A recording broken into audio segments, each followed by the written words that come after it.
তুমি আমার দিকে এমন করে এগোচ্ছ কেন? বর বউয়ের দিকে কেন এগোয় জানেন না আপনি? জানি, কিন্তু তুমি কি করতে চাইছো বলো। কারণ আমি আপনাকে আদর করতে চাই। আমার আদর চাই এখন। আমি তোমাকে বর হিসেবে মানি না, প্লিজ আমার কাছে এসো না। তোমাকে দেখে আমার ভয় লাগছে। আদর করলে তো ভয় একটু লাগবেই। আজকে যদি আদর করি, পরে আর ভয় লাগবে না। কাছে আসেন না ভাবি। ঈশান, আমি তোমার ভাবি হই, প্লিজ এরকম কিছু করো না, তাহলে আমার অনেক ভয় লাগবে। আমি তোমাকে অনেক বিশ্বাস করি, প্লিজ আমার সাথে এমন কিছু করো না। ভাবি হতেন কিন্তু এখন আপনি আমার বউ। তাছাড়া আমি আপনাকে বউ হিসেবে মানি, তাহলে ভাবি হিসেবে মানব কেন? আর আপনি কি আমাকে বিয়ে করেছেন দেবর বলার জন্য? হ্যাঁ। আমি তোমাকে বর হিসেবে মানি না। তুমি একদম আমার সাথে উল্টাপাল্টা কিছু করবে না, তাহলে আমি সত্যি এখন চিৎকার করব আর কান্না করে দিব। বলবো তুমি আমার সাথে উল্টাপাল্টা কিছু করেছো। আপনার যা বলার আপনি বলতে পারেন, তাতে আমার কিচ্ছু যায় আসে না। এখন আপনি আমার বউ, আপনাকে আমি আদর করতে পারি। আর আপনি চিৎকার করলে তাতে খেয়েও আসবে না। সবাই ভাববে আপনি ব্যথা পাচ্ছেন, ওই জন্য চিৎকার করছেন। আচ্ছা, ভাইয়া কি আপনাকে আদর করেনি? নাকি যে আপনি ব্যথা পাবেন? নাকি আপনি এখনো ভার্জিন আছেন? আমার তো মনে হয় না। তার উপর আপনার যে সুন্দর ফিগার, আহ, আর যে হট দেখতে, আপনি বিয়ের আগে তো আপনার বয়ফ্রেন্ডের সাথেই সব হয়ে যাওয়ার কথা। ছি ঈশান, তুমি এসব কি বলছো? তুমি এগুলো বলতে পারলে আমাকে? আমি না তোমার ভাবি হই?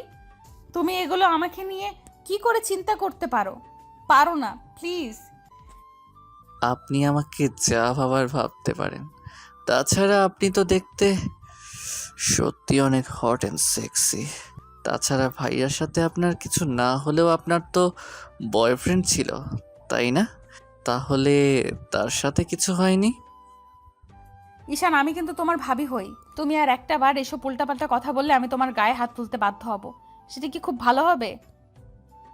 দেখেন, আপনি আমাকে যতই ভাবি বলে এড়িয়ে যাওয়ার চেষ্টা করেন, আমাকে দেবর সাজিয়ে দূরে সরিয়ে দেওয়ার চেষ্টা করেন, এখন তো আমি আপনার পর। তাহলে আপনি আমার থেকে দূরে সরে যাবেন কেন? আমি তো আপনাকে ভালোবাসি, এখন আপনার থেকে আদর পেতে চাই।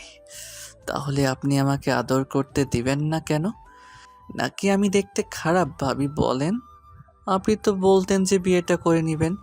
তাহলে এখন আপনি আমাকে মানতে চাইছেন না কেন? নাকি আমি কোনো বাজে কাজ করেছি যার জন্য আপনি আমাকে এমন করে দূরে সরিয়ে দিতে চাইছেন? ঈশান, আমি তোমার চিন্তা ভাবনা দেখে অবাক হয়ে যাচ্ছি। একে তো তুমি আমাকে নিয়ে এরকম বাজে চিন্তা ভাবনা পোষণ করো, তারপর এমন করে তুমি মাতলামি করতেছো। তুমি কি খেয়েছো আমাকে একটু বলবে? তোমার হাব ভাব দেখে আমার ভালো লাগছে না, তাই প্লিজ তুমি এমন কথা না বলে আমাকে বলো কি হয়েছে। আর তুমি তো বলেছিলে বিয়েটা করবে না, তাহলে হুটহাট বাসর ঘরে এসে এরকম করতে শুরু করেছো কেন? কি হয়েছে তোমার? নিজের বউয়ের থেকে কেউ দূরে সরে থাকতে পারে, আমিও পারবো না। তাছাড়া আপনাকে আমার প্রচণ্ড পরিমাণে ভালো লাগে। আর আজকে আপনাকে পুরো আমার বউয়ের মতো লাগতেছে। বউয়ের মতো কি, আপনি তো আমারই বউ।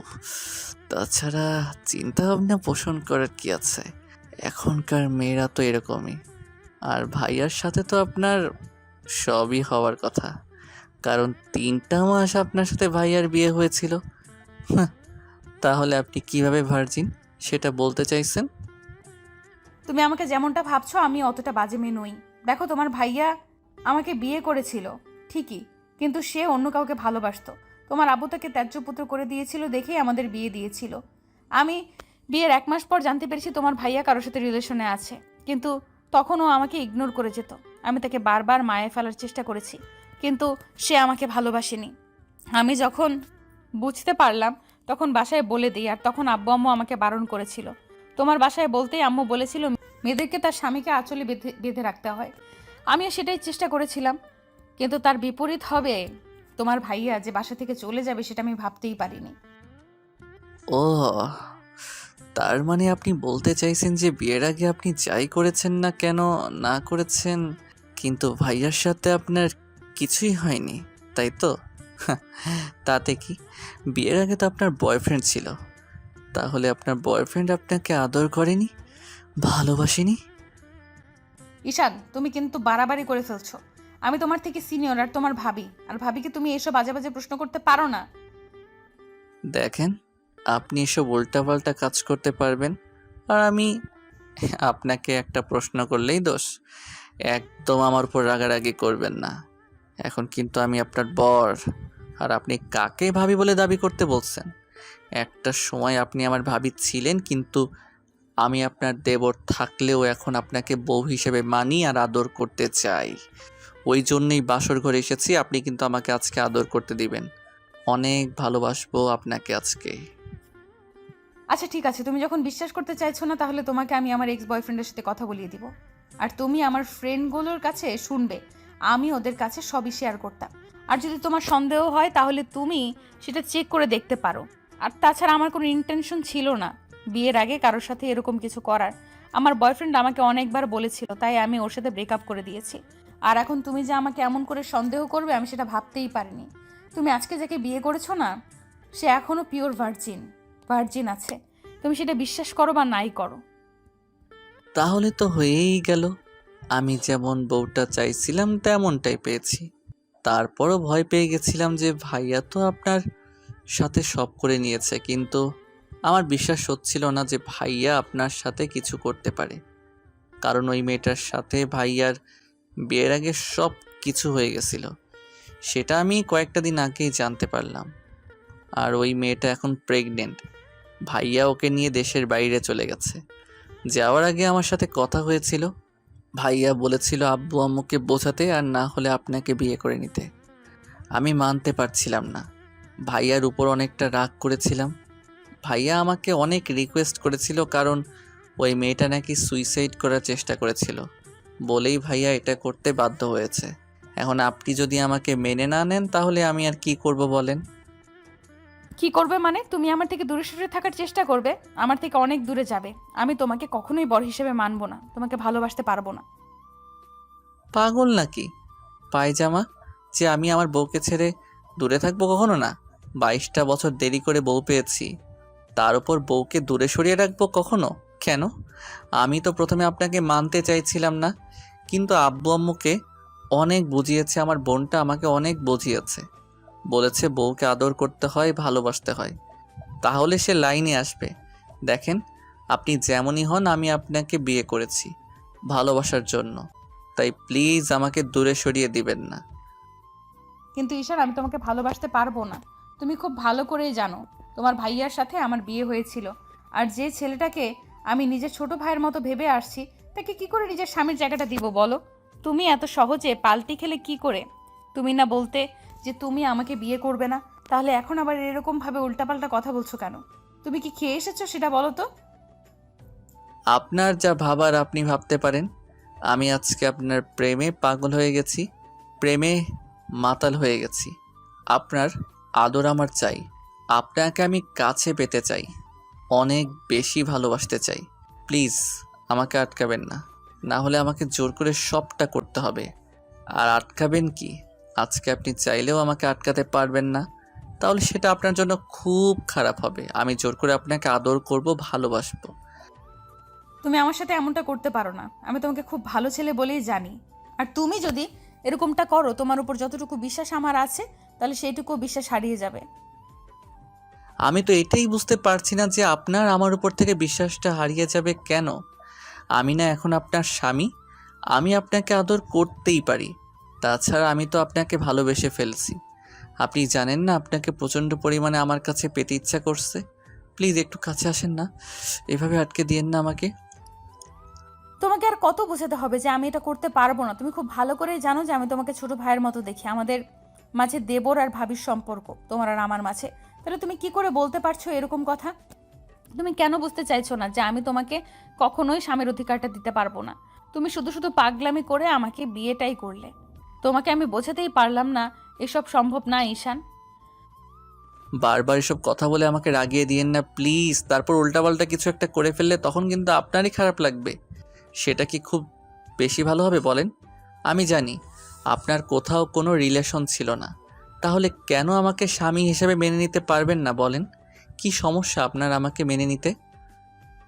বললামই তো, তোমার আমার মাঝে দেবরভাবে সম্পর্ক ছিল, তাহলে কি করে মেনে নেব তোমাকে? আমি তো বলেই দিলাম এইসব মেনে নেওয়া সম্ভব না। তারপরেও তুমি কেন বুঝতে চাইছো না? তুমি বুঝতে পারছো না আমি তোমাকে ভালোবাসতে পারবো না, আর না তোমাকে নিজের সাথে মিশিয়ে নিতে পারবো। শুধু শুধু তুমি এই বিয়েটা করলে আর আমাকে এরকম একটা বাজে পরিস্থিতির মুখে ফেললে।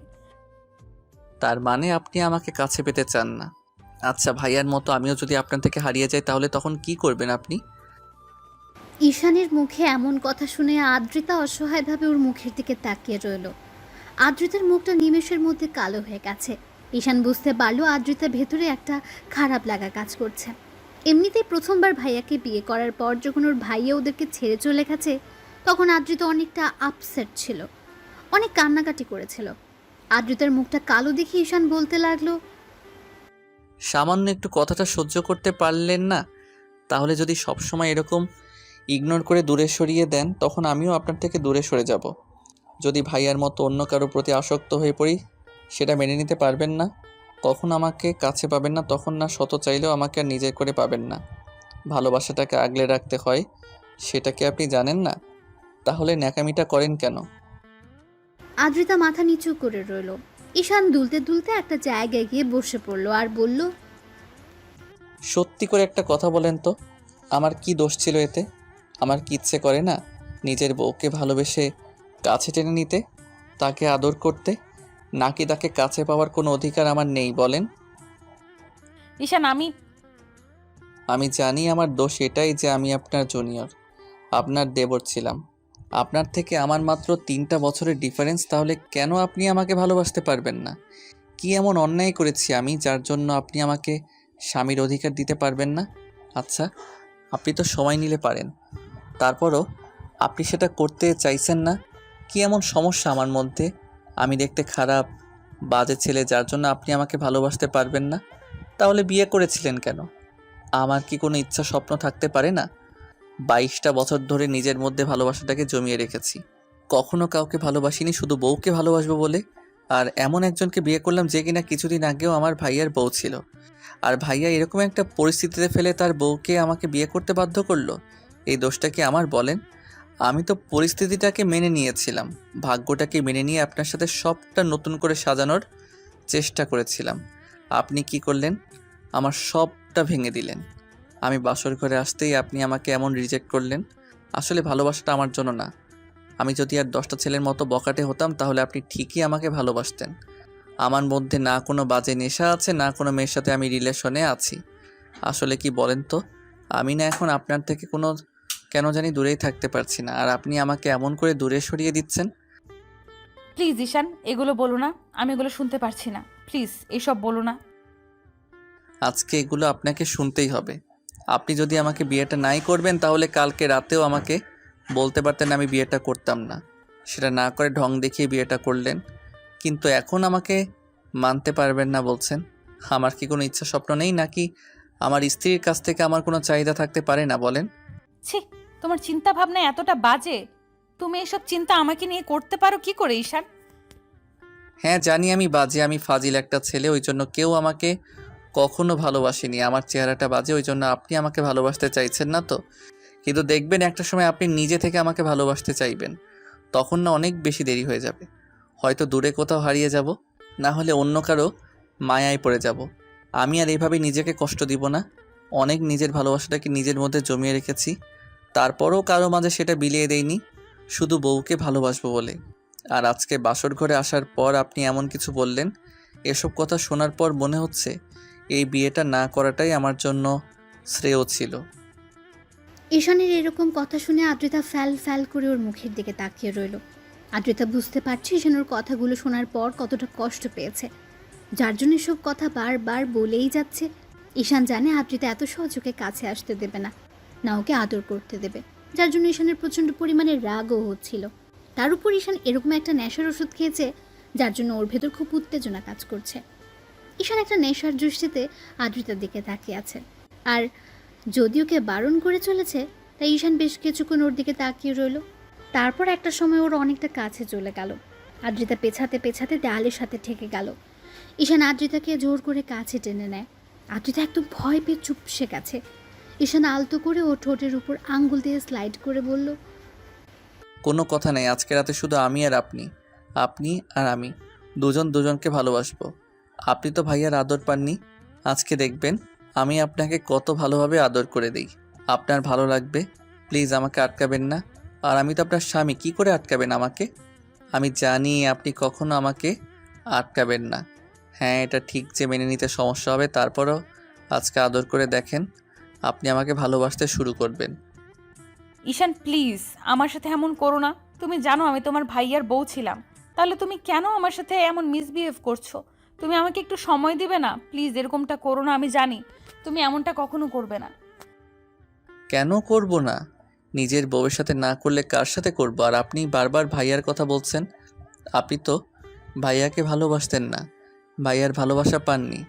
রিসেন্টলি আপনার ব্রেকআপ হয়েছিল, এই জন্য ভাইয়াকে জোরও করেননি আপনার সাথে কিছু করার জন্য। তাহলে আপনি তো আমাকে ভাইয়ার সাথে ডিভোর্স হয়ে যাওয়ার পরেও আপনি কোনো ভালোবাসতে পারবেন না বলেন? ঈশানের কথাগুলোতে আদ্রিতার দিকে কেমন চুপচাপ হয়ে গেল। ওর বলার মতো আর কিছুই নেই। এবার ঈশান ওর ঠোঁটজোড়া আলতো করে আদ্রিতার কপালে ছোঁয়ালো। আদ্রিতা চোখ জোড়া বন্ধ করে নিল। ঈশান ওর সারা মুখে কিস করতে লাগলো, যার জন্য আদ্রিতা ওকে আটকানোর চেষ্টা করলো।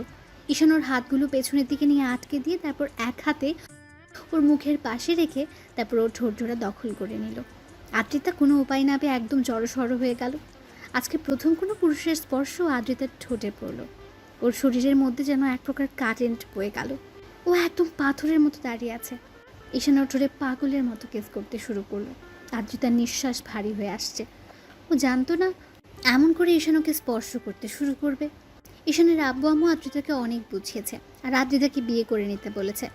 আর আদ্রিতা ওর ভাবি হলেও দেখতে অসম্ভব সুন্দরী।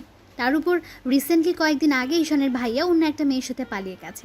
কারণ ঈশানের আব্বু যখন ভাইয়ার সম্পর্কে জানতে পারে ও অন্য কোথাও বিয়ে করেছে আর সেই মেয়েটা এখন প্রেগনেন্ট, মেয়েটা সুইসাইড করার চেষ্টা করেছে, তখন আব্বু ভাইয়াকে তেজ্যপুত্র করে দিতে চাইলে ভাইয়া ওই মেয়েটাকে নিয়ে দেশের বাইরে চলে যায়, যার জন্য ঈশান প্রচণ্ড পরিমাণে রেগে যায়।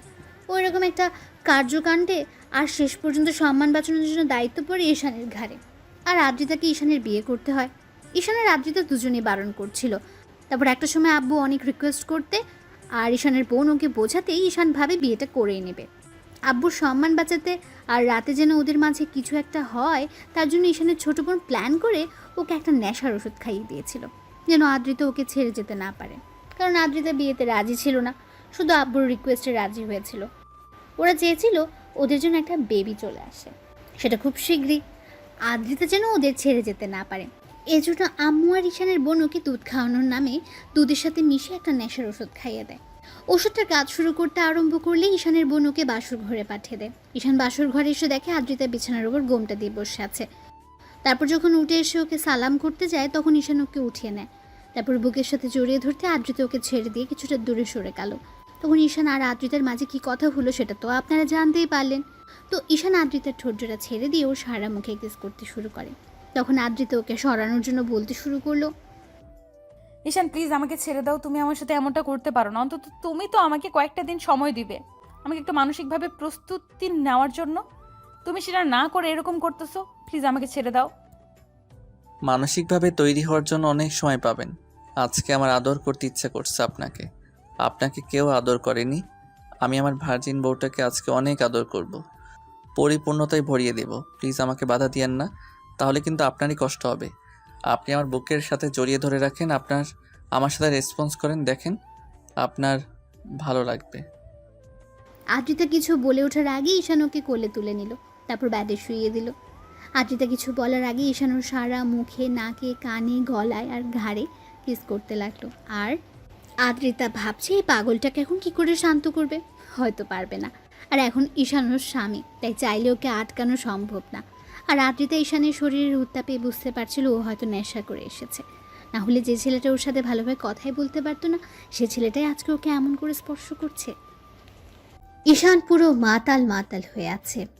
আর আদ্রিতা যদি এখন ওকে আটকানোর চেষ্টা করে তাহলে হয়তো প্রচণ্ড পরিমাণে রেগে যাবে। তাহলে ঈশান ওর সাথে সবটাই করতে পারে। তাই আদ্রিতা চুপ করে রইল। ঈশানও সুযোগ পেয়ে আদ্রিতাকে আদরের মাত্রা বাড়িয়ে দিল। আদ্রিতার নিঃশ্বাসটা ভারী হয়ে আসছে।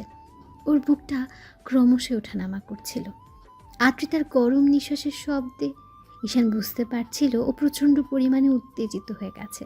তার উপর প্রথম কোনো পুরুষ ওকে স্পর্শ করেছে। ঈশান আদর করতে করতে নিচের দিকে নামলো।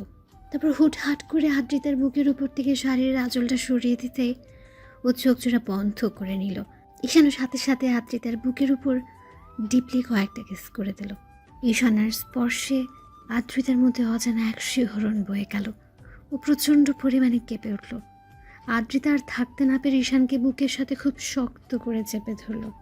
আদ্রিতা থেকে প্রথম কোনো রেসপন্স পেয়ে ঈশানও বুঝে গেল এখন আর আদ্রিতা চাইলে ওকে বাধা দিতে পারবে না। তাই ঈশান আদ্রিতার শরীর থেকে সব কাপড়গুলো সরিয়ে নিয়ে কিস করতে লাগলো।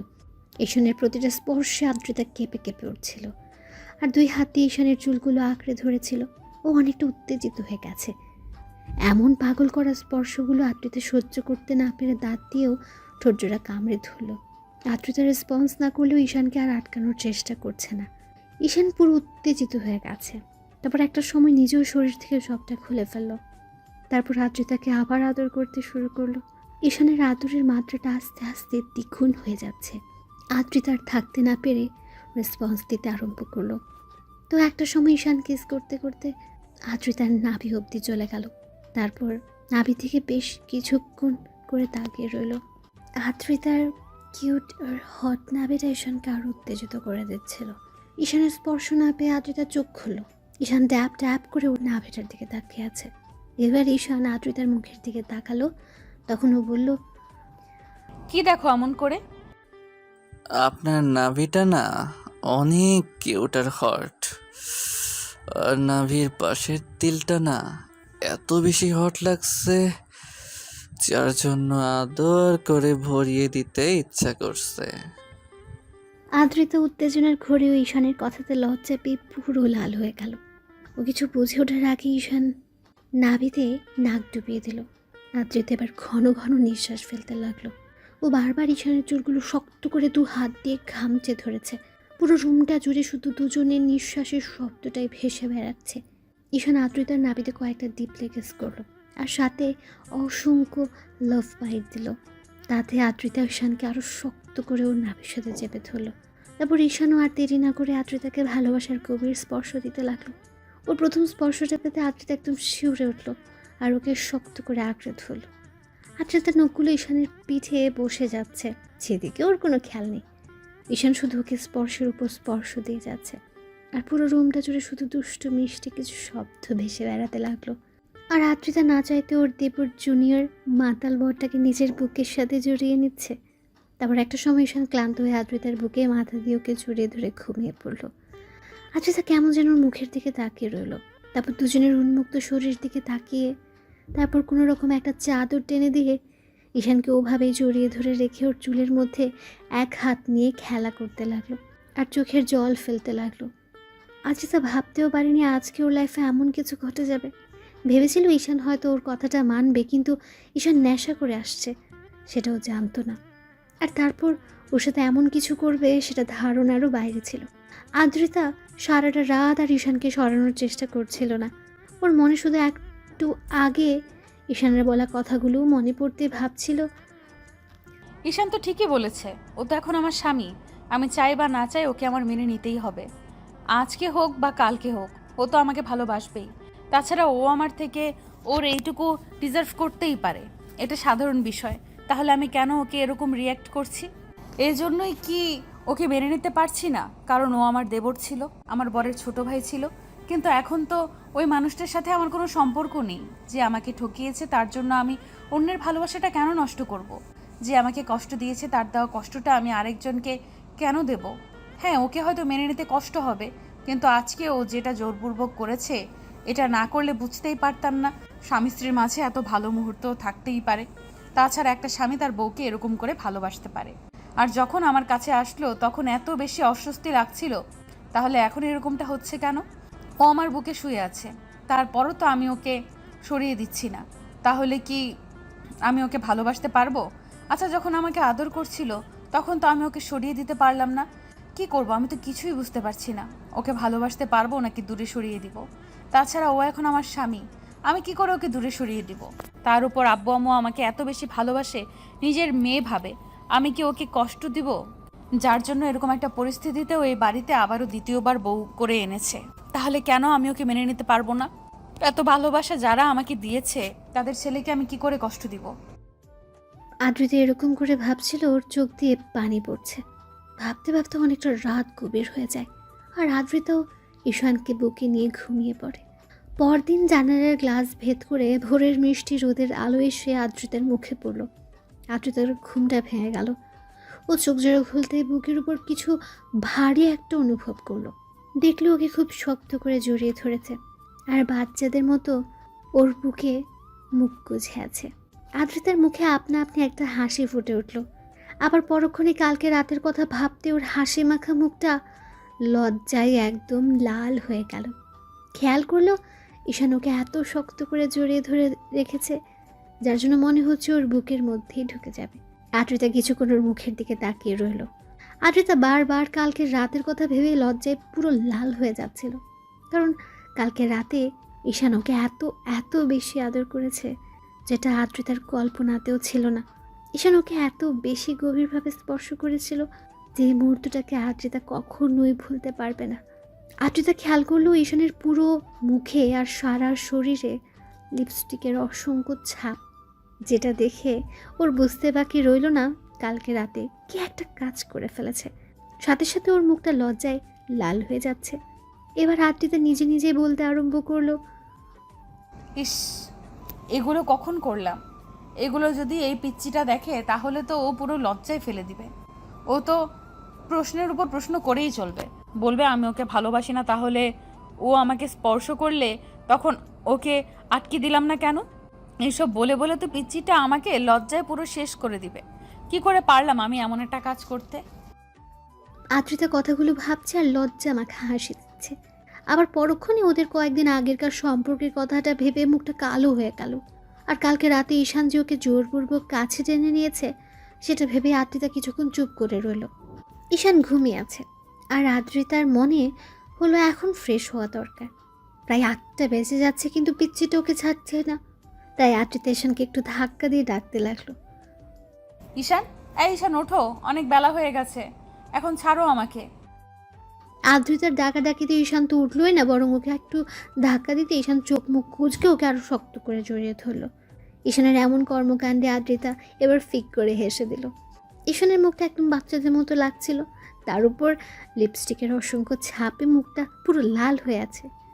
আদ্রিতা বারবার ওকে ডাকতে লাগলো।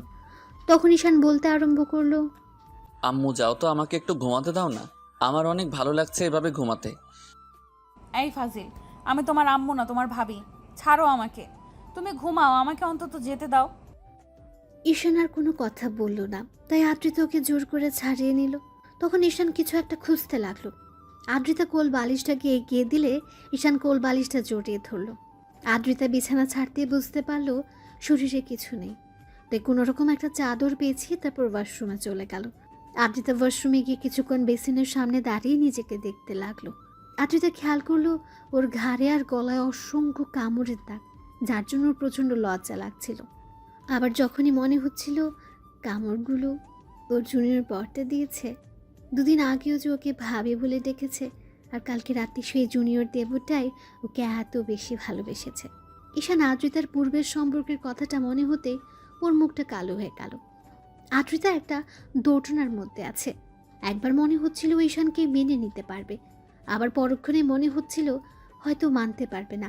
আদ্রিতা শাওয়ার নিচ্ছে আর ভাবছে, আচ্ছা ঈশান, এখন থেকে কি রোজ এমন করে আদর দিবে, নাকি কালকে নেশার ঘরে আসছিল বলে এরকম একটা কাজ করেছো? আদ্রিতা কথাগুলো ভেবে পুরো পাগল হয়ে যাচ্ছে। শাওয়ার নেওয়া শেষ করে বেরিয়ে আসলো সে। ঈশান এখনো ঘুমোচ্ছে। আদ্রিতা প্রথমবারের মতো একটা শাড়ি পরে রেডি হয়ে নিল। তারপর নিচে আসতে দেখলো আম্মু আর কাজের লোকটা রান্না করছে। তখন আম্মুর পাশে দাঁড়াতে আম্মু ওর দিকে তাকিয়ে একটু মুচকি হেসে বলতে লাগলো, কি হলো মামুনি, এত সকালে তুমি রান্নাঘরে আসলে যে? আম্মু রোজই তো আসি, তাহলে আজকে আর নতুন কি হলো? কিন্তু আজকে এসব জিজ্ঞেস করছো যে? জিজ্ঞেস করবো না? কালকেই তোমাদের বিয়েটা হলো আর তুমি আজকেই রান্নাঘরে চলে আসছো।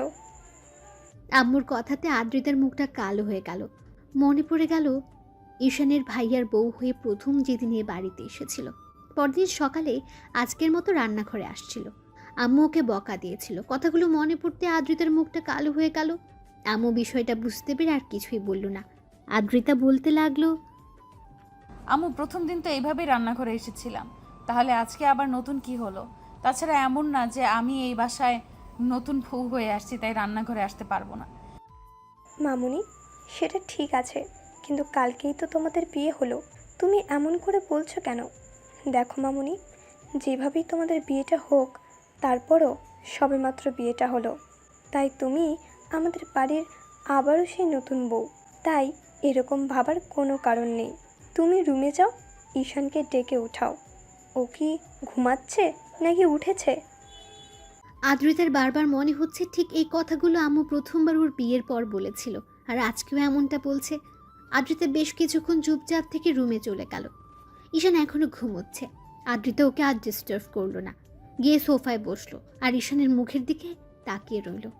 ঈশান বারবার বালিশের এপাশ ওপাশ করছে। ওর শরীরে কালকে রাতের আদ্রিতার দেওয়া লিপস্টিকের ছাপগুলো এখনো স্পষ্ট, যার জন্য আদ্রিতাকে বারবার লজ্জায় পড়তে হচ্ছে। আদ্রিতা এক ধ্যানে ওর জুনিয়র বটার মুখের দিকে কতক্ষণ যে তাকিয়েছিল ঠিক নেই। তারপর হুঁশ ফিরতেই বুঝতে পারলো 9টা বেজে গেছে। বুঝতেই পারেনি কখন এতটা সময় পার হয়ে গেছে। এরই মাঝে আম্মুর ডাক পড়লো, ওদের নিচে যেতে বলছে। আদ্রিতা হুড়ুহুড়ি করে এসে ঈশানের পাশে বসে ওকে ডাকতে লাগলো। এই ঈশান, ঈশান ওঠো, দেখো কত বেলা হয়ে গেছে। এত বেলা অবধি শুয়ে থাকলে সবাই কি ভাববে বলো? ঈশানের ঘুমটা যেন ভাঙতেই চাইছে না, তাই আদ্রিতা একটু জোরে সোরে ধাক্কা দিল। ঈশান তাড়াহুড়ো করে উঠে বসলো। খেয়াল করলো আদ্রিতা ড্যাব ড্যাব করে ওর দিকে তাকিয়ে আছে। ঈশান কিছু বুঝে ওঠার আগে আদ্রিতা বলতে লাগলো, কি সমস্যা কি তোমার? সে কখন থেকে ডাকছি, উঠছই না, কি হয়েছে রে কি? কি হবে মানে, একটু কি ঘুমাতেও দিবেন না? আমি এই বেডে কেন, আর আপনি এখানে কি করছেন? হ্যাঁ, এখন তো ভুলে যাবেই। অন্তত এইটুকু তো মনে আছে কালকে আমাদের বিয়ে হয়েছে, নাকি এখন আবার আমাকে ভাবি বলে ডাকবে?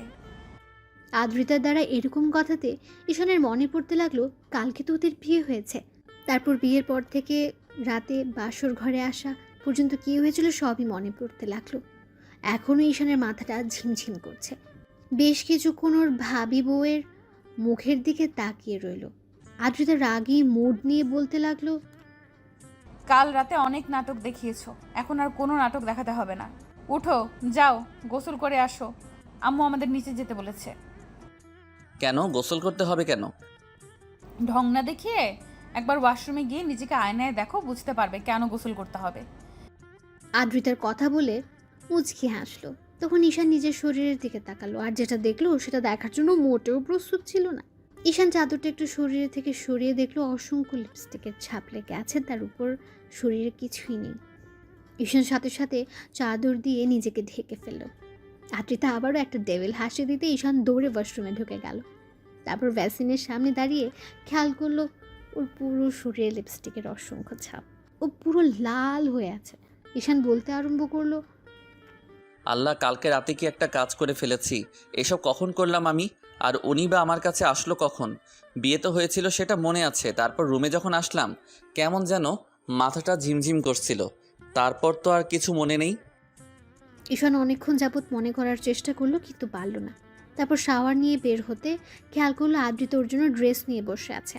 ঈশান আসতে দেখলে আদ্রিতা ড্যাব ড্যাব করে ওর দিকে তাকিয়ে আছে।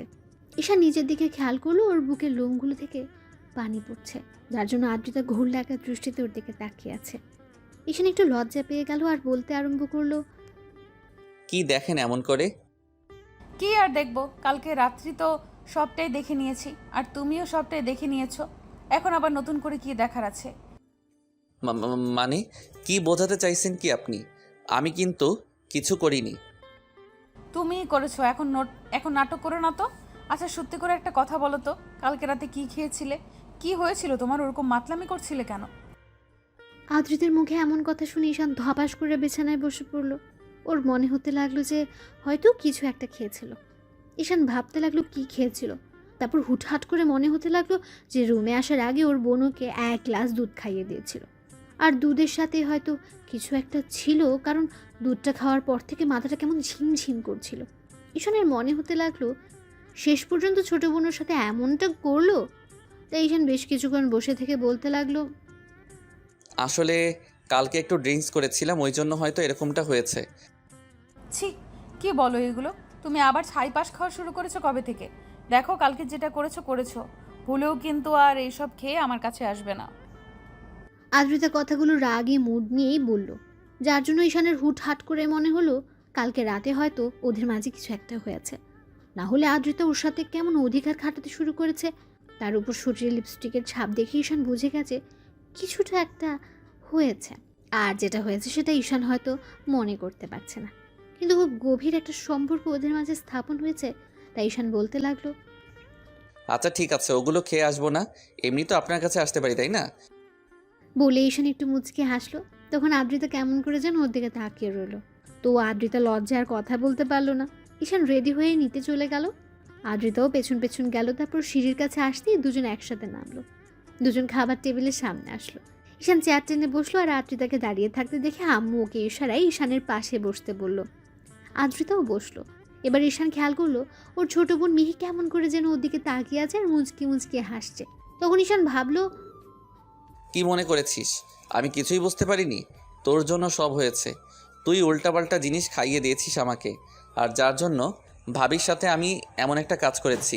কি লজ্জায় পড়তে হলো, যতই উনি আমার বউ হোক, কিন্তু প্রথম দিনে এরকম একটা কাজ করে ফেললাম। হয়তো জোরপূর্বক ওনার সাথে সবটা করেছি, যার জন্য উনি এমন রাগ দেখাচ্ছে। তো সবাই খাওয়া শুরু করলো। তখন আম্মু বলতে আরম্ভ করলো, আপু শোনো, খাওয়া দাওয়া করে কোথাও বের হতে হবে না। তুমি এক কাজ করো, আদ্রিতা মামুনিকে নিয়ে শ্বশুর বাড়ি থেকে ঘুরে আসো। শ্বশুর বাড়ির কথাটা শুনে ঈশান বিষম খেল আর কাশতে আরম্ভ করলো। তখন আদ্রিতা তাড়াহুড়ো করে ওর দিকে 1 গ্লাস পানি এগিয়ে দিতে লাগলো। আর মিহি বলতে লাগলো, দেখেছো আম্মু, এমনিতে কত ভালোবাসা আর তো দিন পরেই আছে। ভাইয়া শ্বশুরবাড়ির কথাটা শুনে তুই বিষম খেলি কেন? এত অবাক হওয়ার কি আছে? আদ্রিতা ঈশানকে পানি খাওয়াতে ব্যস্ত ছিল। ঈশান পানিটা খেয়ে মিহির দিকে রাগী চোখে তাকিয়ে রইল। তখন মিহি বলল, আমি বলছি যে বিয়ের দ্বিতীয় দিন তো শ্বশুরবাড়িতে থাকতে হয়, তাই না? তাহলে যাবে না কেন? ভাবি, তুমি একটু ভাইয়াকে বলো না। আদ্রিতার সামনে কি বলবে এটা তো স্বাভাবিক বিষয়। বিয়েটা যেভাবেই হোক, এখন তো ওটাই ঈশানের শ্বশুর বাড়ি, তাহলে যাবে না কেন? অবশ্যই যাবে। ওগো, তুমি বলো না কেন? তোমার ছেলে কিন্তু আমার কথা শুনবে না। যাবে না মানে 100 বার যাবে। আর আব্বু এখন বাসা থেকে বের হবে না। আমি খুব ভালো করে জানি বিয়ের জন্য তুমি এই কয়দিন বাসা থেকে বের হওনি, যার জন্য আশপাশ করছো। খাওয়া দাওয়া করেই হয়তো বেরোনোর চিন্তা ভাবনা নিয়েছো। কোথাও বেরোতে হবে না। কয়েকদিন আদ্রিতা মামুনিকে সময় দাও, ওদের বাসা থেকে ঘুরে আসো, তারপর অফিসের কাজটা দেখতে শুরু করবে।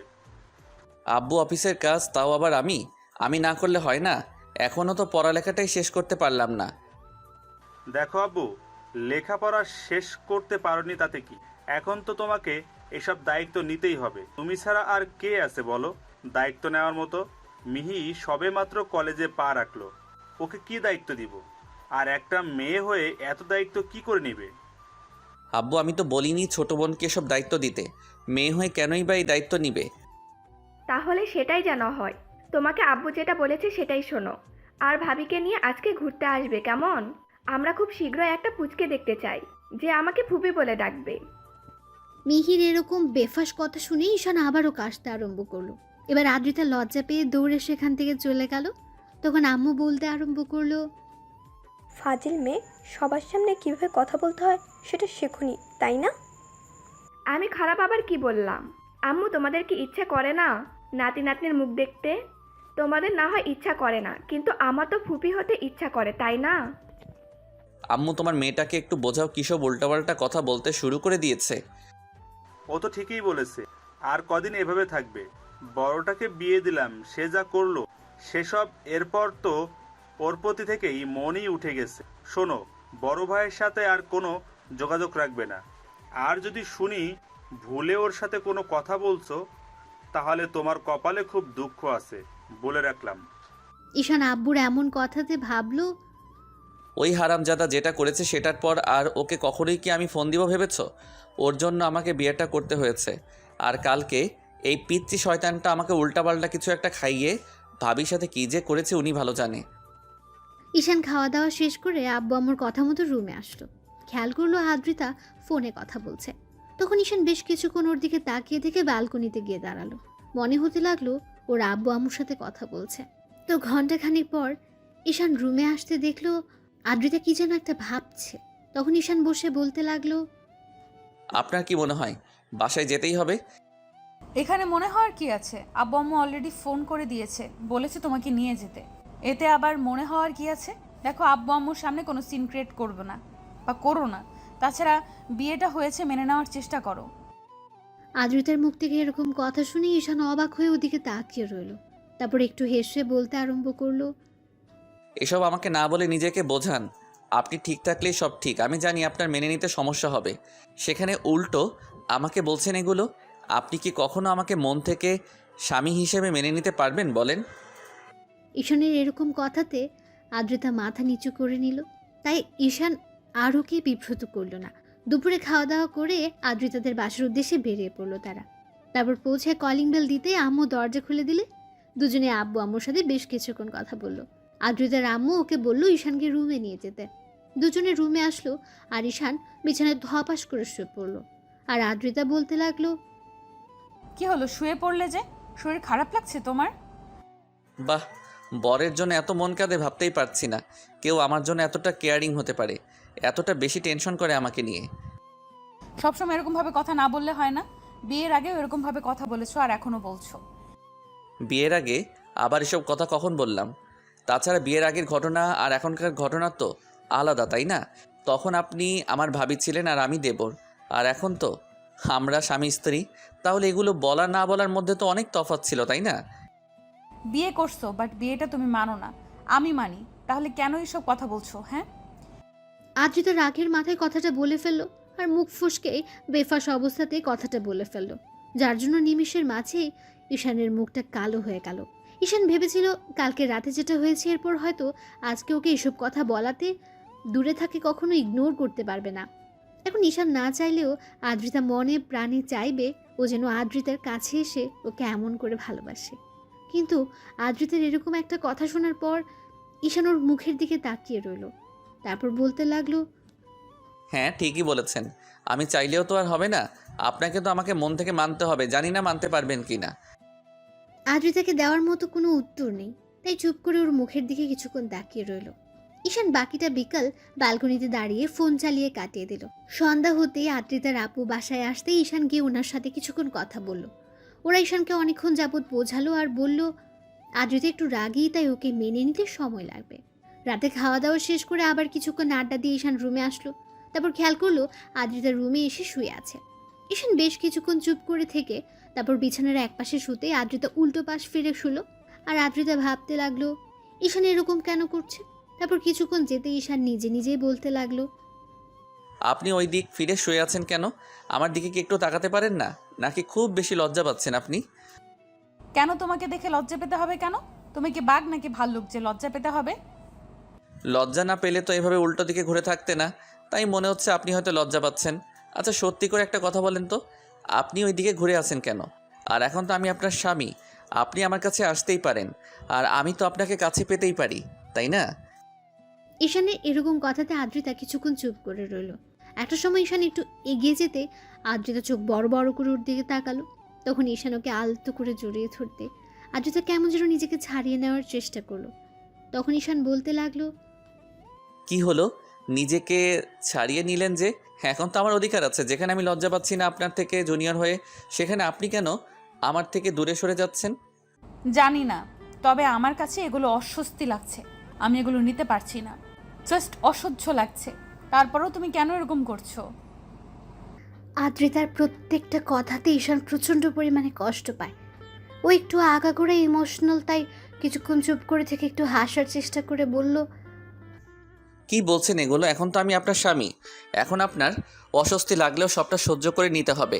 এমন না যে ভাইয়ার সাথে আপনার সব হয়েছে যার জন্য আপনি আমার কাছে আসতে পারবেন না। আপনার অস্বস্তি ফিল হবে। ভাইয়ার সাথে আপনার নামে মাত্র বিয়ে হয়েছিল, তাহলে সেই সম্পর্কটা ভুলে যেতে পারবেন না কেন? এমন না যে আপনার অন্য কারোর সাথে রিলেশন আছে যার জন্য আপনি এরকম করে আমাকে সবসময় দূরে রাখবেন। কি সমস্যা কি আপনার? ঈশানের এরকম কথাতে আদ্রিতা ঠাস করে ওর গালে একটা থাপ্পড় বসিয়ে দিল। সাথে সাথে ঈশান উঠে বসলো আর কিছুক্ষণ ওর দিকে তাকিয়ে থেকে আবার স্বাভাবিক হওয়ার চেষ্টা করে বলল, স্বামীর গায়ে হাত তুললেন শেষ পর্যন্ত? হ্যাঁ, হয়তো আপনার থেকে জুনিয়র, কিন্তু স্ত্রীর কাছে স্বামী কখনো জুনিয়র হয় না। তাহলে আপনি আমার গায়ে হাত তুলেন কোন অপরাধে? তোমার সাহস কি করে হয় এসব বাজে বাজে কথা বলার? তোমার কি মনে হয় আমি আর 10টা মেয়ের মতো বাজে যে বিয়ের পরও অন্য কারোর সাথে সম্পর্ক রাখবো? ছি, তোমার চিন্তা ভাবনা যে এতটা নীচ কালকে রাতেই সেটা আমি বসে বুঝতে পেরেছিলাম। কালকে হয়তো নেশার ঘরে এসব করেছো, কিন্তু আজকে যে সজ্ঞানে এগুলো করবে সেটা আমি ভাবতেও পারিনি। আপনি ভুল বুঝছেন কেন? আমি তো আপনার স্বামী। এসব কথা আমাদের মাঝে হতেই পারে। তাহলে আপনি এটা কেন মেনে নিতে পারছেন না? আচ্ছা, সত্যি করে একটা কথা বলেন তো, আপনি কি বিয়েটা মন থেকে মানতে পারেননি, নাকি আমি আপনার থেকে জুনিয়র বলে আপনি এখন আমাকে মেনে নিতে চাইছেন না? বলেন। ঈশানের কথাতে আদ্রিতার মনে পড়ে গেল কালকে রাতে তো ঈশান এসব কথা বলেছিল। তার উপর কালকে নিজে থেকে ঈশানকে আটকানোর চেষ্টা না করলেও নিজের অনিচ্ছা সত্ত্বেও ওকে নিজের সাথে জড়িয়ে নিয়েছিল। সারা রাত ওকে বুকের সাথে জড়িয়ে নিয়ে ঘুমিয়েছে। তাহলে আজকে একটা দিন যেতে না যেতে ঈশানের সাথে এরকম ব্যবহার করছে। আদ্রিতা ভাবছে ঈশান কি করে এসব বাজে চিন্তা করছে। আদ্রিতা চুপ করে আছে। ঈশান প্রচণ্ড পরিমাণে খারাপ লাগলো। ও উঠে গিয়ে ব্যালকনিতে দাঁড়ালো আর চোখ জোড়া বন্ধ করতে দুফোঁটা অশ্রু গড়িয়ে পড়লো। আদ্রিতার মনে হতে লাগলো, না না, এসব আমি কি করছি? ওকে ভালোবাসতে পারি না, কিন্তু ওকে কষ্ট দেওয়াটা আমার পক্ষে অন্যায়। তাছাড়া ও হয়তো আস্তে আস্তে আমার প্রতি দুর্বল হচ্ছে, আর কালকে ও আমাকে বিয়ে করে নিয়েছে। আমি তো এখনও ওর স্ত্রী। তাহলে কি করে ওকে এমন করে গায়ে হাত তুলতে পারলাম? এত ভাবনা চিন্তার পরেও আজকে আমি ওর গায়ে হাত তুললাম। এটা আমি কি করলাম? কি করে করতে পারলাম? অর্ধেক রাত অবধি ঈশান ব্যালকনিতে দাঁড়িয়ে কাটিয়ে দিল। তারপর রুমে এসে কোনো রকম বিছানার একপাশে শুয়ে পড়লো। সকালে ঈশানের ঘুম ভাঙতে খেয়াল করলো আদ্রিতা ওর বুকে মুখ গুজে শুয়ে আছে। এমন কিছু দেখে ঈশান অবাক হলো, ওর দিকে তাকিয়ে রইল। তারপর আদ্রিতার ঘুম ভাঙলো, দেখলো ঈশান ড্যাব ড্যাব করে তাকিয়ে আছে। আদ্রিতা তাড়াহুড়ো করে উঠে বসলো। ঈশান বলল, এত লজ্জা পাওয়ার কি আছে? নিজের স্বামীর বুকেই তো মাথা রেখে ঘুমিয়েছিলেন, তাহলে লজ্জা পাওয়ার কি আছে?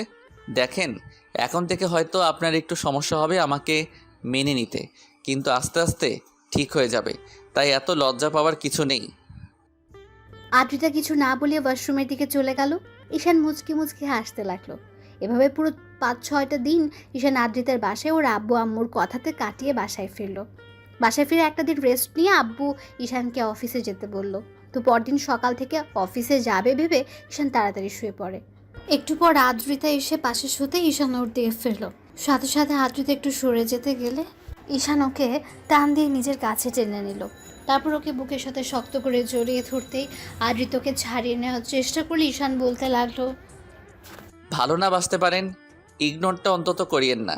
সেদিন রাতের পর থেকে আমি আপনার স্পর্শগুলো এখনও ফিল করতে পারি। আপনি আমাকে ভালো না বাসেন, কিন্তু আমি আপনাকে যেমন করে ভালোবাসতে চাই আমাকে তেমন করে সুযোগ দেন। আমি কি সেই সুযোগটা পাবো না আপনার থেকে? আদ্রিতা তারপর ঈশানকে ছাড়িয়ে নেওয়ার চেষ্টা করলো। ঈশান বুঝতে পারলো ওর অস্বস্তি ফিল হচ্ছে, তাই ঈশান ওকে ছেড়ে দেয়। আদ্রিতা কিছুক্ষণ ওর দিকে তাকিয়ে থেকে বিছনা ছেড়ে উঠে গেল। এবার ঈশানের নিজের উপরে রাগ হচ্ছিল। তখন উঠে ওয়াশরুমে গিয়ে চোখে মুখে পানি দিল। তারপর বাসা থেকে বেরিয়ে যেতে গেলে আদ্রিতা ওকে কয়েকবার ডাকলো। ঈশান দাঁড়ালো না। খুব রাগ হচ্ছে আজকে। যে মেয়েটাকে বিয়ে করলো সে হয়তো ওর ভাবি ছিল, কিন্তু এখন তো ওর বউ। তাহলে আব্বু আম্মুর কথা দিয়ে তাকে মেনে নেওয়ার চেষ্টা করাটা কি ওর জন্য অপরাধ ছিল? কথাগুলো ভাবতে খুব রাগ হচ্ছিল। সারাটা রাত ঈশান বাসায় ফিরল না। অন্যদিকে টেনশন হচ্ছিল যে এমন করে ওকে ইগনোর করাটা ঠিক হয়নি। পরদিন সকালে ঈশান বাসায় ফিরতে কলিং বেল দিতেই আদ্রিতা তাড়াহুড়ো করে উঠে গিয়ে দরজা খুলে দিল। এমন কিছু দেখে শুনে ঈশান অবাক হয়ে গেল, আর ঈশানকে কোনো প্রশ্ন করার আগে ওর রুমের দিকে চলে গেল। ওর পেছন পেছন গেল ঈশান। গিয়ে কোনো রকম বিছানায় গিয়ে গা এলিয়ে দিতে আদ্রিতা বলতে লাগলো, এই সারা রাত কোথায় ছিলে তুমি? তোমাকে কতবার কল করেছি, একটাবার দেখো। যেখানে থাকি আপনাকে অত টেনশন করতে হবে না, এত ভালোবাসা দেখাতে হবে না। যেটা সত্যি নয় সেটা দেখে কী লাভ বলেন? ঈশানের কথাতে আদ্রিতা মাথা নিচু করে নিল। ঈশান কিছুক্ষণ চুপচাপ রেস্ট নিয়ে তারপর অফিস টাইম হতেই কোনো রকমের রেডি হয়ে খাওয়া দাওয়া করে বেরিয়ে পড়লো। আর আদ্রিতাকে একটাবার বলেও গেল না, যার জন্য ওর মন খারাপ হলো। আবার পরক্ষণে মনে হলো ও তো ঈশানকে কাছে আসতে দিতে চায় না, তার উপর স্বামী হিসেবে মানেই না। সেদিন রাতে হয়তো জোর করে তার কাছে এসেছিল, কিন্তু সেদিনের পর থেকে আর ঈশানকে তেমন করে কাছে টেনে নিতে পারেনি সে। ওই রাতে ওদের মাঝে যাওয়া হয়েছিল, তারপর আর কখনো ঈশান ওকে জোর করেনি, কিংবা আদ্রিতার কাছেও আসেনি। ঈশান অফিসে গিয়ে কোনো কাজে মনোযোগ দিতে পারছিল না, বারবার আদ্রিতার করা অবহেলার কথাগুলো মনে হচ্ছিল। ঈশান চুপচাপ বসে রইল। তারপর দুপুর টাইম হতে অফিস ছেড়ে বেরিয়ে গেল। কিছুক্ষণ একটা নদীর পাড়ে বসে একা একা কথাগুলো ভাবলো। মাঝে ঈশানের বন্ধু রাজ ওকে কল করলো, তখন রিসিভ করে বলতে লাগলো, নদীর পাড়ে আসি, চলে আয়, আর প্রশ্ন করিস না। ঈশান কলটা কেটে দিল। তো 15 মিনিট পরে রাজ আসলো। ঈশান অন্যমনস্ক হয়ে বসে আছে, গায়ে অফিসের ড্রেস। রাজ গিয়ে ঈশানের পাশে বসলো। ঈশান একটাবার ওর দিকে তাকালো, তখন রাজ বলতে আরম্ভ করলো, বুঝতে পারছি কোনো এক কারণে মন খারাপ। তো বল, মন খারাপের কারণটা কি ভাবি? ঈশান হ্যাঁ সূচক উত্তর দিল। তখন রাজ চুপ করে থেকে আবার জিজ্ঞেস করলো, চুপ করে থাকিস না, যেটা হয়েছে সেটা আমাকে বল। আমি জানি ভাবি হয়তো তোকে মেনে নিতে সময় নেবে, একটু ইগনোরও করবে। তার জন্য মন খারাপ করে থাকলে হয়? তোকে একটু বেশি বেশি ভালোবাসা দেখাতে হবে। তুইও যদি মন খারাপ করে থাকিস কিংবা রাগ করে ভাবির থেকে দূরে সরে যাস, তাহলে দেখবি কখনোই তোরা এক হতে পারবি না। ঈশান বিয়ের রাতের ঘটনাগুলো রাজকে খুলে বলল। তারপর থেকে ওকে ইগনোর করছে, সবটাই বলল। আগে তো যেটুকু দেবর হিসেবে কথা বলতো, এখন তো তার অর্ধেকটুকুও বলে না। কথাগুলো ভাবতেই ঈশানের খারাপ লাগছে। এবার রাজ বলতে লাগলো, এই সামান্য বিষয় নিয়ে মন খারাপ থাকলে হবে? তোকে ভাবির কাছে যেতে হবে, জোর করে হলেও ভালোবাসাটা বোঝাতে হবে। হয়তো তোর বড় ভাইয়ের বউ ছিল, ওই জন্য এখনো তোকে মেনে নিতে সময় লাগবে। কিন্তু সেদিন রাতে তো তোকে বাধা দিতে পারিনি। তুই তো বুঝতে পেরেছিস তোদের মাঝে কিছু একটা হয়েছে। তাহলে সমস্যা কোথায়? তুই আরও চেষ্টা কর, ওনাকে বারবার কাছে টেনে নে। তারপর তোর স্পর্শগুলো যখন ওনার কাছে অনেক বেশি ভালো লাগবে, তখন তোকে দূরে সরাতে পারবে না। হয়তো লজ্জার কারণে তোকে কাছে টেনে নিতে পারছে না, কিন্তু তুই যখন ওনার কাছে যাবি তখন তোকে দূরে সরিয়ে দিতে পারবে না। রাজের সাথে ঈশান অনেকক্ষণ যাবত আড্ডা দিল। তারপর বিকেল হতে বাসায় চলে গেল। বাসায় ফিরে ফ্রেশ হয়ে রুমে আসলো। ব্যালকনিতে আদ্রিতা দাঁড়িয়ে আছে। ওকে দেখে ঈশানের মাথায় একটু শয়তানি বুদ্ধি চাপলো। আর রাজের কথায় মনে হতে লাগলো, উনি যতই আমাকে ইগনোর করুক তাতে কি, একটা সময় তো দেবর ছিলাম, ওই জন্য হয়তো রাজের কথাটাই ঠিক যে আমাকে কাছে টেনে নিতে চাইছে না, কিন্তু কতদিন দূরে সরিয়ে রাখতে পারে সেটাও আমি দেখে নিব। ঈশান মুচকি মুচকি হাসছে আর কথাগুলো ভাবছে। এর মাঝে খেয়াল করলো বাতাসের শাড়িটা আদ্রিতার প্যাটের উপর থেকে সরে যাচ্ছে, যার জন্য ওর উন্মুক্ত কোমরটা বেশ ভালোভাবে দেখা যাচ্ছে। ঈশান নিজেকে আটকে রাখতে পারল না, আদ্রিতার কাছে গিয়ে দাঁড়ালো। তারপর পেছন থেকে ঝাপটে জড়িয়ে ধরে ওর প্যাটের উপর 2 হাত রেখে তারপর চুলে মুখ গুজে দিল। আদ্রিতার সাথে সাথে চমকে উঠল। তারপর ঈশানকে ছাড়িয়ে নিয়ে ওর দিকে একবার তাকাতে ঈশান হুটহাট করে ওর কপালে একটা চুমু দিয়ে দিল। তারপর আবারও ওইভাবে পেছন থেকে জড়িয়ে ধরতে আদ্রিতা বলতে লাগলো, ঈশান কি কি করছোটা কি? প্লিজ ছাড়ো আমাকে। আর কতবার নিজেকে ছাড়িয়ে নেবেন, আর কতবারই নিজেকে আমার থেকে দূরে সরিয়ে দিবেন বলুন? আমি কি আপনার ভালোবাসাটা কখনোই পাবো না? আপনি আমাকে ভালো না বাসেন, আমি তো বাসি। আমাকে নিজের মতো করে বাঁচতে দেন। স্বামী কষ্ট পেলে সেই কষ্টটার জন্য স্ত্রীকে উপরওয়ালার কাছে কিন্তু জবাবদিহিতা করতে হবে, সেটা জানেন তো? তাই আমাকে দূরে সরানোর চেষ্টা করবেন না, তাতে আমি কষ্ট পাবো। ঈশান বোঝার। আমি জানি আপনি আমাকে স্বামী হিসেবে মানেন না, আমাকে বিয়েটা করতে চাইছিলেন না। আমি তো আপনাকে এখন ভালোবেসে ফেলেছি। বিয়ের প্রথম দিন রাতে আমি ওরকম উল্টাপাল্টা জিনিস খেয়ে এসে আপনাকে যেমন করে স্পর্শ করছি, সেই কথাগুলো তো আমি ভুলে যেতে পারছি না। আমার ওরকম স্পর্শটা আবারও চাই। তাহলে কেন আমাকে দূরে সরিয়ে দেন? আদ্রিতা কিছু বলতে কেউ পারল না। আর ঈশান ওর মনের অব্যক্ত অনুভূতিগুলো আদ্রিতাকে জড়িয়ে ধরে রেখে প্রকাশ করলো। আদ্রিতা বেশ অস্বস্তি লাগছিল। ঈশান যেটা বুঝতে পেরে ওকে ছেড়ে দিল আর বলতে লাগলো, একটা কথা কি জানেন তো? এতদিন ভাইয়া ভালোবাসার জন্য আপনি ছটফট করেছেন, আর এখন তার ছোট ভাই আপনাকে ভালোবাসে তো খুব বেশি কাছে পেতে চাইছে, ভালোবেসে উজাড় করে দিতে চাইছে। সেটা আপনার সহ্য হচ্ছে না, সেটা আপনি তুচ্ছ ভাবছেন। কিন্তু যখন খুব বেশি দূরে চলে যাব তখন দেখবেন এই ভালোবাসাটাই আপনার কাছে অমূল্য হয়ে যাবে। খুঁজে পাবেন না আমাকে। এই স্পর্শগুলো তখন মনে করিয়ে দিবে আপনার এই জুনিয়র বর আপনাকে কতটা ভালোবাসতো। ঈশান আদ্রিতার কাছে আসার চেষ্টা করে আরও ঈশানকে এমন করে দূরে সরিয়ে দেয়। তো এভাবে পুরো 1 মাস কেটে গেল। এর মাঝে ঈশান যতবার আদ্রিতার কাছে যাওয়ার চেষ্টা করেছে, আদ্রিতা ততই ওকে ইগনোর করেছে। আর এই একটা মাসে ঈশান বেশ কয়েকবার আদ্রিতার সাথে শারীরিক সম্পর্কে লিপ্ত হয়েছে, কারণ ঈশান এখন কষ্ট পেলেই নেশা করে বাসায় ফেরে, যার জন্য আদ্রিতা ওকে আটকে রাখতে পারে না। আর মিহিও ঈশানের আর আদ্রিতার বিষয়টা বুঝতে পেরে কয়েকবার ঈশানকে ওসব উল্টাপাল্টা ওষুধ খাইয়ে দিয়েছিল। আর ঈশানও সেই মাতলামি করে আদ্রিতাকে জোরপূর্বক ভালোবাসা ভরিয়ে দিয়েছে, যার জন্য আদ্রিতা চাইলেও আর ঈশানকে আটকে রাখতে পারেনি। তো বেশ কয়েকটা দিন পরের ঘটনা, দুপুরের দিকে ঈশান বাসায় আসে, দেখে আদ্রিতা কার সাথে যেন হেসে হেসে কথা বলছে। ঈশান বেশ কিছুক্ষণ ওর সাথে কথা বলার চেষ্টা করলে যখন আদ্রিতা কোনো রেসপন্স করছিল না, তখন ঈশানের বেশ খারাপ লাগলো। অন্যদিকে আদ্রিতা জানি ঈশানকে যদি একটু সুযোগ দেয় তাহলে ও দুষ্টুমি করতে শুরু করবে। এমনিতেই তো আর ঈশান অফিস থেকে ফিরে আসেনি, তাই আদ্রিতা ঈশানকে কোনো পাত্তা দিল না।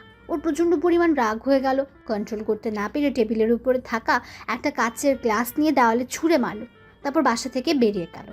ঈশানের এরকম রাগান্বিত চেহারা দেখে আদ্রিতা ভয় পেয়ে গেল। ঈশানের প্রচণ্ড পরিমাণে খারাপ লাগলো, ভাবলো যে মানুষটাকে এত বেশি ভালোবাসে সে ওকে এরকম করে ইগনোর করছে। তো সারাটা দিন ঈশান আর বাসায় ফিরল না। রাত 12টার দিকে যখন মাতাল অবস্থায় বাসায় ফিরলো, তখন দরজা খুলতে ঈশান খেয়াল করলো আম্মু, আব্বু, মিহি আর আদ্রিতা ডাইনিং রুমে বসে আছে। ঈশান ডুলতে ডুলতে রুমের দিকে যেতে গেলে আদ্রিতা ওর কাছে আসলো, তারপর ওকে ধরতে গেলে ঈশান বলল, একদম আমাকে ছোবেন না, কোনো ভালোবাসা দেখাতে হবে না। আপনি আমাকে ভালোবাসেন না, এখন আব্বু আম্মুর সামনে ভালোবাসা দেখাতে হবে না। আপনি চাইলে বাড়ি চলে যেতে পারেন, আমি আর আপনাকে ডিস্টার্ব করব না।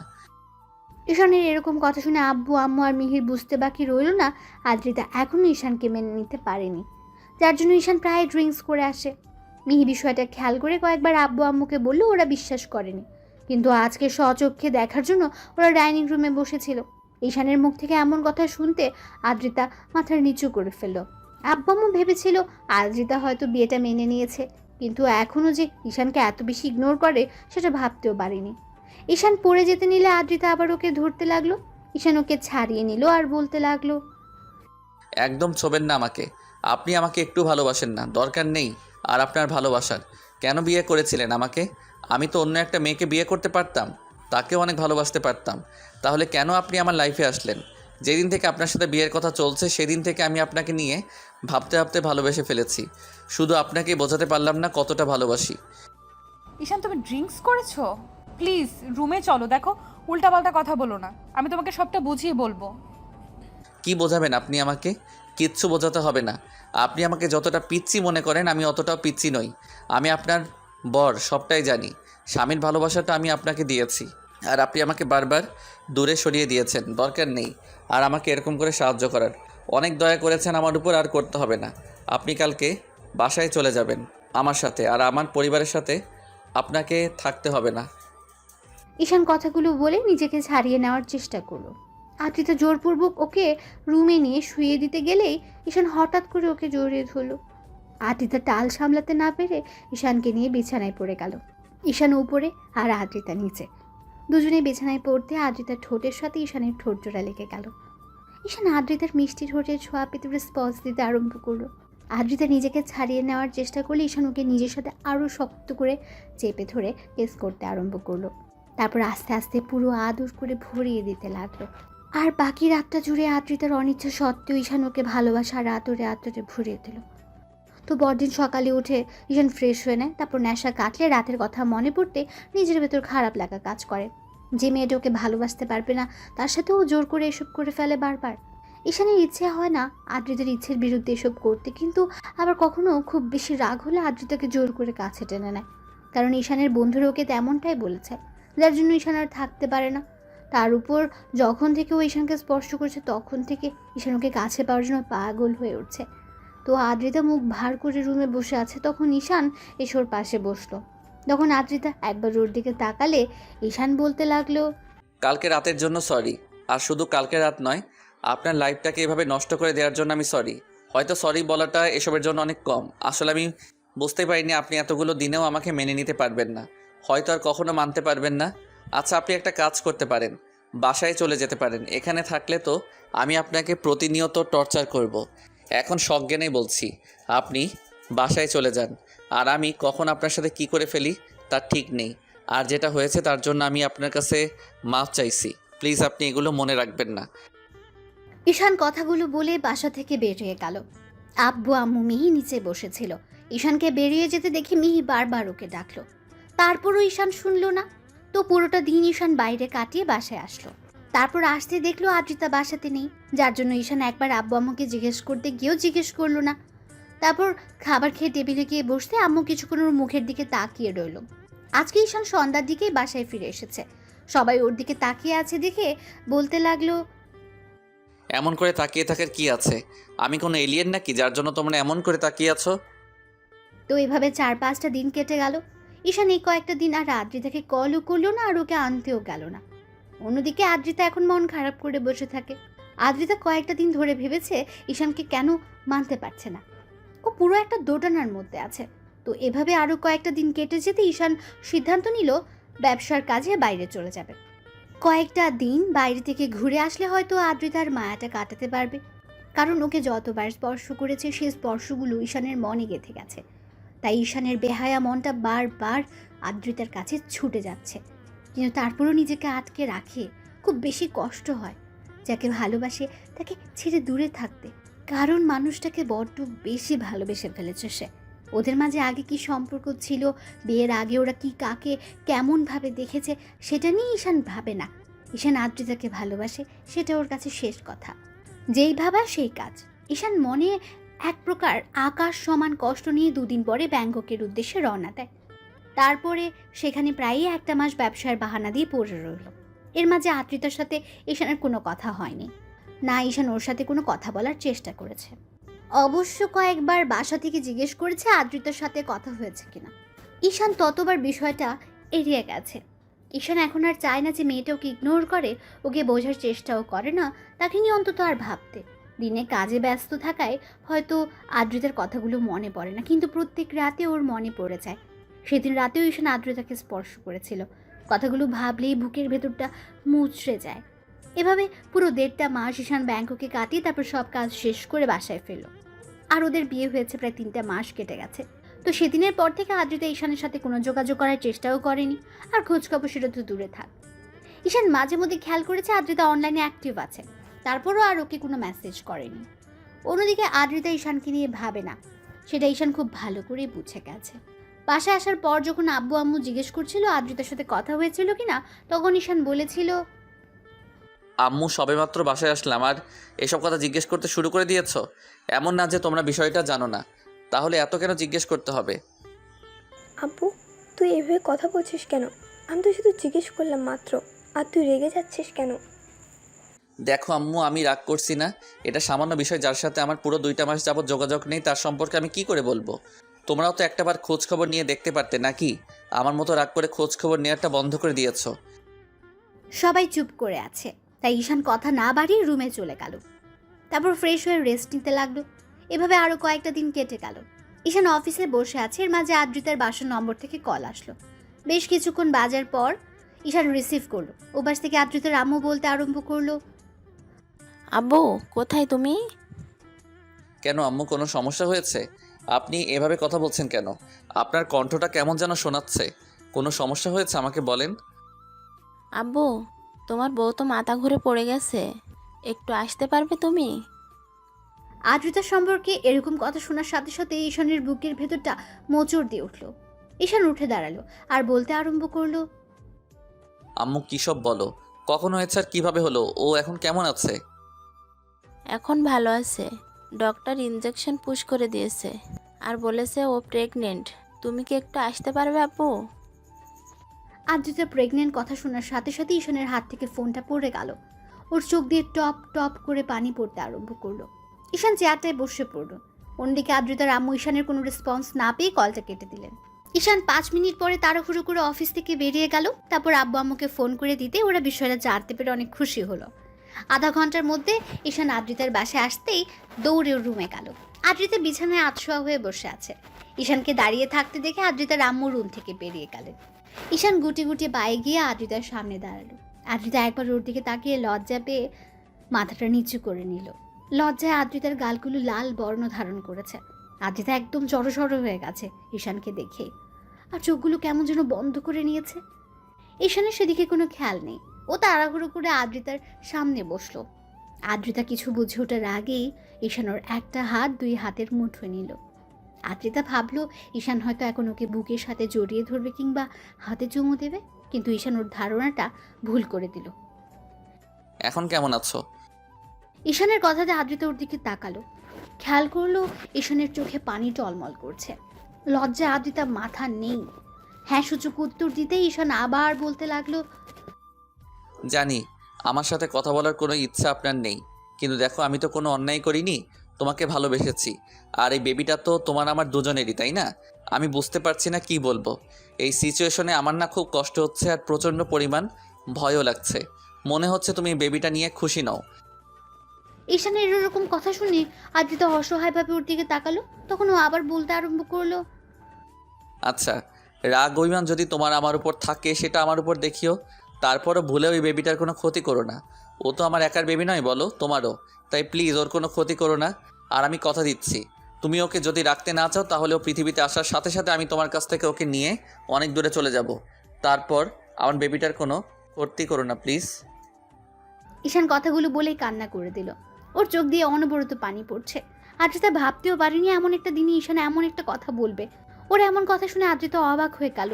তারপর বলতে আরম্ভ করলো, ঈশান, এসব কি বলছো তুমি? আমি বেবির ক্ষতি করে দিব মানে? তুমি আমাকে এতটা বাজে ভাবতে পারছো? ছি, তুমি এসব কি করে বলতে পারছো? আপনি তো আমাকে স্বামী হিসেবে মানেন না, এই বিয়েটাকেই মানেন না। আজকে 3টা মাস হয়ে যাচ্ছে আপনি একটাবার নিজে থেকে আমার খোঁজ খবর নেননি। 2টা মাস হয়ে গেল আমাদের মাঝে কোনো যোগাযোগ নেই। আমি জানি আপনি আমাকে স্বামী হিসেবে মানতে পারেননি, ওই জন্য আমার থেকে দূরে সরে থাকার চেষ্টা করছেন। আমি একবার বলতে আপনি বাসায় চলে আসছেন, কিন্তু দেখেন 1টা মাস তো আমার সাথে ছিলেন। আর এই বেবিটা যে আমার, আমি এটা খুব ভালো করে জানি। তাছাড়া আপনি যে ওকে মন থেকে মানতে পারবেন না সেটা আমার জানতে আর বাকি নেই। তাই প্লিজ অন্তত ওর কোনো ক্ষতি করিয়েন না। ছি ঈশান, তুমি এসব কি বলতে চাইছো? তোমাকে আমি মেনে নিতে পারিনি কিংবা বিয়েটা মন থেকে মানতে পারিনি, তার জন্য আমাদের বেবিটাকে আমি নষ্ট করে দেব? ওকে আমি কষ্ট দেব? তুমি এতটা বাজে আমাকে ভাবতে পারলে? না মানে আসলে আমি ভেবেছিলাম আপনি এই বেবিটা। ঈশান কথাটা শেষ করার আগে আদ্রিতা ওর মুখটা হাত দিয়ে আটকে দিল আর কান্না করে দিয়ে বলতে লাগলো, প্লিজ ঈশান, আর এরকম বাজে কথা বলো না। এইসব বললে আমার খারাপ লাগছে। তুমি এতটা বাজে আমাকে ভাবতে পারছো? ছি, আমার ভাবতেই অবাক লাগছে। তুমি আমার স্বামী হয়েও আমাকে এইরকম একটা কথা বলতে পারছো? আমি তো তোমার অপেক্ষাতে ছিলাম, ভেবেছিলাম তুমি এসে আমাকে এখান থেকে নিয়ে যাবে। আমি যোগাযোগ করতে পারছিলাম না, রাগ করে ফোনটা ভেঙে দিয়েছিলাম, কারণ তুমি আমাকে এত ভালোবাসার পরেও তোমার ভালোবাসাটা আমি বারবার দূরে সরিয়ে দিয়েছিলাম। আমি 1 মাস যাবৎ শুধু তোমাকে নিয়েই ভেবেছি। ভাবতে ভাবতে তোমার প্রতি আমার ভালোবাসার সৃষ্টি হয়েছে। তারপর যখন তোমার ভালোবাসাটা বুঝতে পারলাম তখন বাসায় বারবার কল করেছিলাম, কিন্তু তোমার কথা ভয়ে ওদেরকে বলতে পারিনি যে ওরা হয়তো আমার উপর রাগ করবে। এমনিতেই সবটা জানার পর ওরা আমার সাথে কথা বলতো না। একটা বার কেউ আমাকে নিতে আসেনি। হ্যাঁ, এইটা আমার দোষ। তাই বলে এরকম না যে আমি তোমাকে মানতে পারিনি বলে আমার বেবিটাকেও মানতে পারবো না। আমি স্বামীর ভালোবাসা ছাড়া কতটা কষ্টের 1টা মাস পার করেছি। যখন তুমি আমাকে স্পর্শ দিয়েছো হয়তো মন থেকে মানতে পারিনি, কিন্তু শেষ 1টা মাস আমি বুঝতে পেরেছি তোমার ভালোবাসাটা আমার লাইফে কতটা প্রয়োজন। তার মানে আপনি। ঈশান কথাটা বলে শেষ করতে পারলো না। তার আগে আদ্রিতা ঈশানকে ঝাপটে জড়িয়ে ধরে কান্না করে দিল আর বলতে লাগলো, হ্যাঁ, আমি আমার সেই জুনিয়র মাতাল দেবর বরটাকেই ভালোবেসে ফেলেছি। আর এত ভালোবাসি যার জন্য তার তার অস্তিত্বটা আমার মাঝে একটু একটু করে বেড়ে উঠছে। আমি কি করে তাকে কষ্ট দিব বলো? তুমি প্লিজ আর কখনো এসব কথা বলো না জান। এর মাঝে আব্বু আম্মু দরজায় এসে দাঁড়ালো। ঈশান একবার দরজার দিকে তাকিয়ে থাকে, বুকের সাথে খুব শক্ত করে জড়িয়ে নিল। ভাবলো এখন রাগ অভিমান করে থেকেই বা কী লাভ? তাছাড়া যখন বুঝতে পেরেছে তাহলে ওকে কষ্ট দিয়ে বা কী লাভ? তার উপর যদি এখন এসব কিছু বলে তাহলে আব্বু আম্মু এ নিয়ে কথা বাড়াবে। তাই ঈশান ওকে জড়িয়ে ধরে বলতে লাগলো, সরি পাগলি বউ, ভুল করেছি তোমাকে কষ্ট দিয়ে। এসব আর কখনো বলবো না। ভয় পেয়ে গেছিলাম, ভেবেছিলাম তুমি সবসময় আমার সাথে যেভাবে মিসবিহেভ করবে আমাকে দূরে সরিয়ে দিবে, কিন্তু ভাবতে পারিনি যে আমার দূরে সরে যাওয়াতে তুমি আমাকে এত বেশি ভালোবাসতে পারবে। আর ফিরে এসে আমি আমার অস্তিত্বটা তোমার মাঝে খুঁজে পাবো। ঈশান কথাটা বলে শেষ করতে পারলো না। তার আগে আদ্রিতা ওকে ছেড়ে ওর মুখের 2 পাশে হাত রেখে ও সারা মুখে কিস করতে লাগলো। আব্বু আম্মু ওদের দিকে তাকিয়ে ওদের দেখে মুচকি মুচকি হাসছে। তখন ঈশান বলতে আরম্ভ করলো, এই পাগলি কি হচ্ছে এগুলো? দেখো আব্বু আম্মু বোন, তোমার আব্বু আম্মু পর্যন্ত তাকিয়ে আছে, ছাড়ো এখন। ঈশানের এরকম কথা শুনে আদ্রিতা দরজার দিকে তাকিয়ে পুরো লজ্জায় লাল হয়ে গেল। তারপর ঈশানের বুকে মুখ গুজে দিয়ে ওকে ঝাপটে জড়িয়ে ধরলো। ঈশান একটু ইশারা করতে মিহি বলতে লাগলো, আব্বু আম্মু আঙ্কেল আন্টি এখন চলো আমরা এখান থেকে যাই, এখানে থাকাটা ভালো হবে না, ওদের একটু একা থাকতে দেই। তো 5 বছর পরের ঘটনা। ঈশান ব্যালকনিতে দাঁড়িয়ে আছে, এর মাঝে কেউ একজন এসে ওর একটা হাত ধরে বলতে লাগলো, বাবাই বাবাই মামুনি কি রুমে আছে? কারো আধো আধো কণ্ঠে কথা শুনে ঈশান খেয়াল করলো তন্নি গুটি গুটি বাই ওর দিকে এগিয়ে আসছে। ঈশান পিছিটা সামনে হাঁটু কেটে বসে ওর গালটা টেনে দিয়ে কপালে একটা চুমু দিয়ে বলতে লাগলো, কেন মামুনি, কি হয়েছে? তুমি তোমার মামুনিকে খুঁজছো কেন? না মানে আমি না একটা কথা শুনেছি জানো তো বাবাই। কি কথা আমার পিচ্চি পরিটা? আমি বলবো কিন্তু তুমি মামুনিকে বলবে না কেমন? না হলে মামুনি আমাকে বোকা দেবে। আচ্ছা বলো, বলবো না, তুমি আমাকে বলো। বাবাই আমি শুনেছি আম্মু নাকি তোমার থেকে সিনিয়র। ঈশান তন্নির কথাতে একটা মুচকি হাসি দিয়ে ওর গালে একটা পাপ্পি দিয়ে ওর গলাটা জড়িয়ে ধরতে ঈশান ওকে আলতো করে জড়িয়ে ধরে বলতে লাগলো, হ্যাঁ মামুনি, সেটা ঠিক আছে, কিন্তু তোমাকে এসব কথা কে বললো? মামুনি যেদিন বলেছিল আর তোমাকে বলতেও বারণ করেছিল, ওই জন্য আমি বারণ করলাম যেন মামুনিকে তুমি না বলো। বাবা মেয়ে মিলে এখানে লুকিয়ে কথা বলা হচ্ছে শুনি? কি কথা বলা হচ্ছে শুনি? আমাকে রেখে কী সব বলা হচ্ছে? বাবা চুপ করো, মামুনি এসে গেছে, কখনো কিন্তু এসব বলবে না, আর যদি বলো তাহলে বলবো আমি এগুলো বলিনি, কেমন? তন্নি আব্বুকে ছেড়ে দিয়ে দৌড়ে চলে গেল আর আদ্রিতা ওর দিকে তাকিয়ে রইল। এবার ঈশান উঠে এসে ওর সামনে দাঁড়াতে আদ্রিতা ঈশানের চোখে চোখ রাখলো।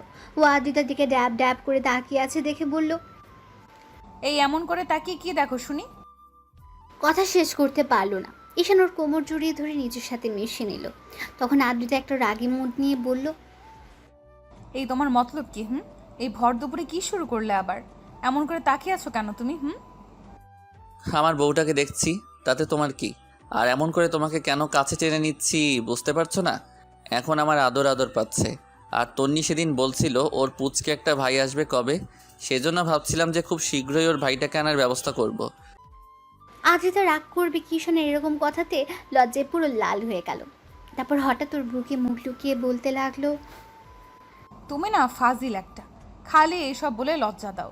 তার উপর জানো এইসব বললে আমার প্রচণ্ড পরিমাণে লজ্জা লাগে, আর তুমি সেগুলোই করো। তোমাকে লজ্জায় ফেলতে তো আমার ভালোই লাগে। লজ্জায় তো যখন তোমার লাগে তখন তোমার গালগুলো টমেটো মতো লাল হয়ে যায় না, তখন তোমাকে আদর করতে বেশ লাগে। যা দুষ্টু, তোমার শ্রোতাদের সামনে কী সব উল্টাপাল্টা বলো? তুমি না আসলেই অনেকটা দুষ্টু আর লুচু একটা। তাহলে তো লুচুগিরিটা করেই দেখাতে হয়। এই না, উল্টাপাল্টা কিছু করবে না কিন্তু এখন। কে শুনে কার কথা? ঈশান হুটহাট করে আদ্রিতাকে ছাড়িয়ে নিয়ে হ্যাঁচকা টান দিয়ে কোলে উঠিয়ে নিল। আদ্রিতা ওর গলাটা জড়িয়ে ধরতে ঈশান ওর দিকে ঠোরজোড়া এগোলো। আদ্রিতা ওর শার্টের কলার আঁকড়ে ধরে ও ঠোঁটের সাথে ঠোরজোড়া মিলিয়ে দিল। এই যে আপনারা কি দেখছেন, গল্পের প্রথমেই অনেক রোম্যান্টিক সিন দেখে নিয়েছেন, এখন আর দেখতে হবে না। আশা করি পরবর্তী গল্পে দেখা হচ্ছে। ততদিন পর্যন্ত সুস্থ থাকবেন, ভালো থাকবেন আর আপনজনের সাথে থাকবেন। ভালোবাসাটা কি আগলে রাখবেন। ধন্যবাদ। আল্লাহ হাফেজ।